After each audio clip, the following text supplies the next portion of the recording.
Rješavamo 38. zadatak pod 1. Zbroj 5 različitih prirodnih brojeva iznosi 6555. To je matura A razina 2024. godina. 38. pod 1 nosi, kaže, 2 do 4 boda. Zadatak nije tak težak, a donosi puno bodova. Dalje kaže, ako te brojeve poredamo po veličini, razlika je između svakih dvaju susjednih brojeva konstantna. Taj zadatak ima više rješenja. Idemo, pokazat ćemo jedan.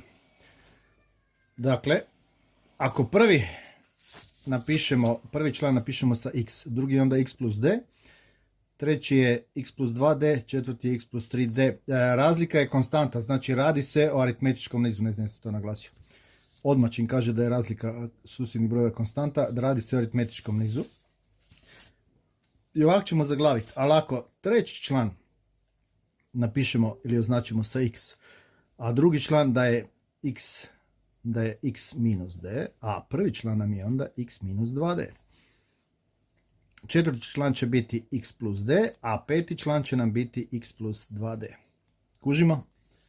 Ako tako postavimo, i sad on kaže da je zbroj tih 5 članova, znači stavimo ih u zagrade i zbrojimo.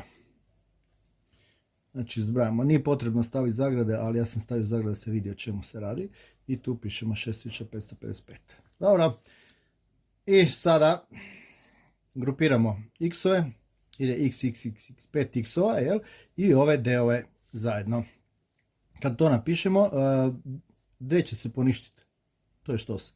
Znači zbroj ovoga je 0. I ostane nam 5d je 6555. Podijelimo sa 5.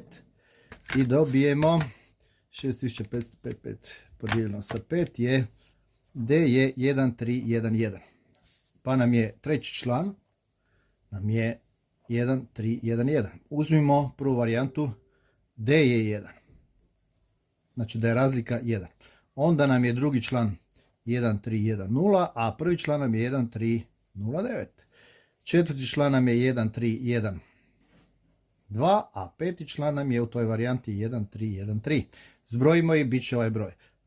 Ako uzmemo da je d je 2, onda nam je treći član opet 1311, ali minus 2 je 1309, a ovaj je 1307.